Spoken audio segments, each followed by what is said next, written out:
What is going on, guys? I am LazyBoard and welcome to another Call of Duty Warzone / DMZ video. Today, guys, every single year I decide, I say to myself, I'm not going to make this video because everybody should already know what graphic settings to use. And it seems like every year there is stuttering, there is lagging when it comes to the game. And the game actually needs to be optimized with the right settings for your PCs. Today, I'm going to show you guys the settings you're going to need to change in order to make your PC performance work exceptionally well and avoid stuttering and avoid lagging. So if this sounds like something you're definitely interested, a like would be greatly appreciated. And let's dive in and take a look at the settings you need to change and why. All right, so quick off the bat, just to let you guys know, I am running on a very powerful PC, but the settings I'm going to mention here are going to work for anybody, whether you have a really powerful PC, really good graphic card, or a really high-end, PC in general. This is going to work for everybody. So for display mode, I'm going to recommend this. If you are lagging a lot and your display mode is not full screen, change it to full screen because this is going to avoid you from lagging. I run full screen borderless because I have a really high-end PC. My monitor has a really high refresh rate, but this is the #1 component that a lot of people change that affects the way this, your game plays and performs. So if you're having issues, just switch it to full screen. I'm going to tell you guys it's going to fix a majority of your issues. If you did change this and this did help you, make sure you come back and let me know in the video. Next up, guys, we're going to be talking about the refresh rate. So my refresh rate here, we have it set to auto. Now, the thing with the refresh rate, you're going to definitely want to make sure you keep it at a very good refresh rate and don't get the default settings that the actual, system that the actual system comes with. So for aspect ratio, guys, we have it set to auto. The VSync and gameplay, we have that off. VSync menus, we also have that off as well. And then the frame rate, which is right here, you're going to want to set this to custom. Now, it's extremely important that you pay attention to this because this right here is going to be what's going to be your lifesaver. Okay, some of you guys are running way too high and some of you guys are running way too low. So for the game custom frame rate, I have mine set to capped at 120. I could theoretically move this to 240, but I feel like going 240 will not change so much the dynamics of Warzone due to the fact that Warzone, it's very dependent on internet connection. So your refresh rate could help you and benefit a little bit, but I think going over 120 is just not going to help at all in the sense of not so much about fidelity and the way your game looks, but in general of the way context of the whole game. So if you guys have a really high refresh rate for your monitor, put it at 120. If you have anything that's lower, if you only have a 60, cap it at 60. So you want to cap it at whatever your monitor or your TV is capped at. Now, if your monitor or TV goes higher than 120 and it goes all the way to 240, I would still suggest to keep it at 120. I mean, it's going to be up to you. I'm just trying to help you guys not lag or not stutter. Now, for the menu custom frame rate, I have this capped at 60. The game, I think, defaults it to 120. I forgot what it defaults it to. But you want to bring this down to 60. There's no reason you need to have 120 frame rates per second on your menu. And then for the autofocus custom frame rate, so this right here, guys, is going to be anything else that you're not doing that has nothing to do with the menu or nothing to do with the gameplay itself. You're going to want to make sure you cap that at 30. You don't need to get any higher than that. And make sure you do this, okay, because it's going to be really important. That's going to save you guys a ton of things. Next up, guys, we have the following for the display gamma that's on default. So right here we have constrained mouse to game window. We have that off, so that means your mouse is going to stay there and put. Focus mode, we have that off as well. And high dynamic range, we have this to automatic. Now this one in particular, some people tell you to turn it off, some people tell you to turn it on. Leave it automatic because that way, your PC will know exactly if it should be on or not. All right, so moving on that, guys, we're going to go to quality. So this is going to be very important that you pay close attention to because some of you guys right here might have this ultra balanced basic minimal. You're going to want to make sure you set this to custom. And what that's going to do, guys, it's going to go ahead and cap all of this, okay? Now, I know there are a lot of people telling you guys that you should theoretically go with Fidelity FX Cast. Now, this is going to enhance the sharpness of your image. Yes, that's 100% correct. But this is also going to make you lag as well. If your monitor and your PC cannot handle the sharpness and the contrast enhancement, it's going to make your PC laggy. I would suggest if you have an NVIDIA, a graphics card, just go with the DLSS I know some people will tell you not to do this, but trust me when I tell you guys, if you have an NVIDIA graphic card that is 30 and higher, so that means 3080, 3070, 4080, 4090, I would highly recommend you go with the DLS.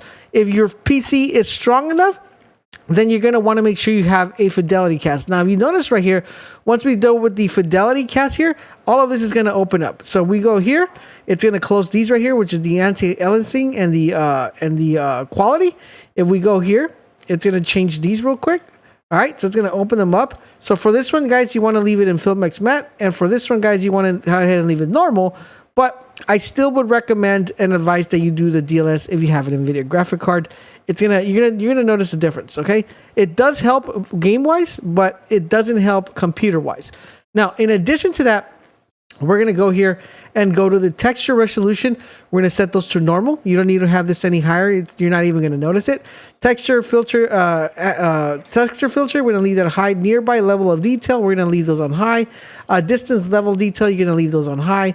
And clutter draw distance, we're going to leave those on short because you definitely want to make sure you are only capturing the things that are close to you. Particle quality. Now this one, I personally like it high, but you could bring it down to low if you want to. I do like to see the the particle quality when I play. The level, I have that set to high as well. You could theoretically put this to normal, and that should help your PC if you're struggling. The best way to understand this, guys, is you constantly want to be paying close attention to this right here and how much VRAM usage is being taken for Modern Warfare. So you want to avoid going too high. Mine's is at 3,000, but you guys could kind of manage and see on the ones you want to turn off that I want to suggest you either leave them high or normal. Then we have shader quality. I leave that on low. I think it defaults, for this one, it defaults to higher medium. So you want to do that. Then we have telestation right here. We have that completely set to off. And where we are, we have terrain memory. We have that set to max because this is going to affect whenever you enter a different area within the map that you haven't visited. This is going to start splattering, so you want to make sure you keep that on max. On-demand texturing, guys, we have that off. Stream quality, make sure you set this to normal because I think it comes out in high. We have volumetric quality. We have that set to low. The third physical quality, we have that to off. And then we have water, the water. So this is going to be really important. So you're going to notice that when you're playing the game, the water looks very beautiful, right? You're going to want to make sure you turn this off, especially for Warzone. There is a lot of water in the game itself. And even though the water might look beautiful for you guys, this is going to affect the quality when you're playing around, I was about to say Verdansk, but when you're playing around the new map, you're going to want to make sure that even you're going to sacrifice the quality of the water just to have better performance. So I would definitely turn that off. If you don't really care, leave it on. All right, so next up, guys, we have shadowing and lighting. We have that at normal. We have screen space shadow set to off, spot shadow quality set to high, spot catch to low, particle light to normal, and then ambient occlusion, we have this set to off. And we also have screen space reflection off, static reflection quality high, weather grid volume, we have that set to off. And these right here, I think they all default to off right here, but we're gonna have this one, the low latency, we're gonna set to off. I mean to on, I'm sorry. Depth of field, we're gonna leave those off. World motion blur off as well. I mean, I think it defaults on, so you're gonna want to make sure you turn those off. Motion blur, we're gonna have set this to off as well. And film grain, we're gonna bring it down all the way to the bottom. I think it's defaulted to 15. You want to make sure you set this all the way to 0. This is going to be very important. Then, guys, for the view, now this is going to be personal preference. I like running in 120 because I want to see the entire map when I'm playing. It's very helpful. Plus, I like to simulate that I'm running really fast even though I'm not. 120 is what I choose, and my PC can handle it. If your PC or TV or monitor is not able to handle a very high frame rate, you're going to want to reduce this and not go all the way down, but you want to keep it between 110 and 105. I personally run mine at 120, but it's all going to be based depending on if your monitor and your PC can handle it. If it can't handle 120, keep it at 105 or 110. That is what I would expect. ADS field of view, we have this affected. We have a window field of view. We have this set to wide. Third person, we have it maxed out. Vehicle field of view, we have set this to wide because when we're driving and moving our vehicle, we want to make sure we see everything around us and we look a little bit further. First person camera movement, we have least to 50. Third person camera moving less to 50. Third person ADS transitioning. Third person ADS and default spectrum camera. So that's what we have for the display. But I'm going to give you guys another really helpful tip. that's going to make your gameplay look a lot better and allow you to see enemies even better. All right, and that setting's going to be under interface, guys. And if you guys recall in Warzone, in the previous one, we had an option to change the colorblind settings to make the game look better. This is going to be very similar, but it's going to be found in a little bit different. We're going to go where it says color customization. We're going to click on that, and you want to set this to filter 2. So let me show you guys exactly the way it comes default. You're going to notice right here, guys, just pay close attention to here. You're going to notice that these right here, the yellow, the blue, right? When we change this to filter 1, those are going to change and become more pastel. But if we go to filter 2, you're going to notice that your reds get a little bit brighter, your blues get a little bit brighter, your greens get a little bit brighter, as opposed to any of the other ones. And that's going to be really important, because what that's going to do, it's going to enhance the color of the actual game itself, allowing you that when you look at that mini map, you're going to be able to see the red dots really bright. You're going to be able to see the stuff that you really want to see at a bright, nice color. And this is going to help your gameplay overall in general. And plus, it's going to make your game look better. Now, if you guys did apply these settings, I need you to guys come back. Let me know in the comment section down below if this helped you guys get rid of the stutter, get rid of the lag. Feedback is extremely important when I make these type of videos, so make sure you guys come back. We're going to have a separate guide going over the controller settings, especially if you own custom controllers, what you should pick, what you should run. So make sure you guys keep it locked here on the channel. Thank you guys for watching. I hope you guys are enjoying our coverage of Modern Warfare 2, Warzone/DMZ. If you are doing the huge favor, guys, drop a comment, drop a like. Most importantly, subscribe, turn on all your notifications. And if you want to show more love, consider becoming part of the Bold Nation by clicking the join button down below or pinned in the pinned comment. Thank you guys for watching, and I'll catch you guys on the next video.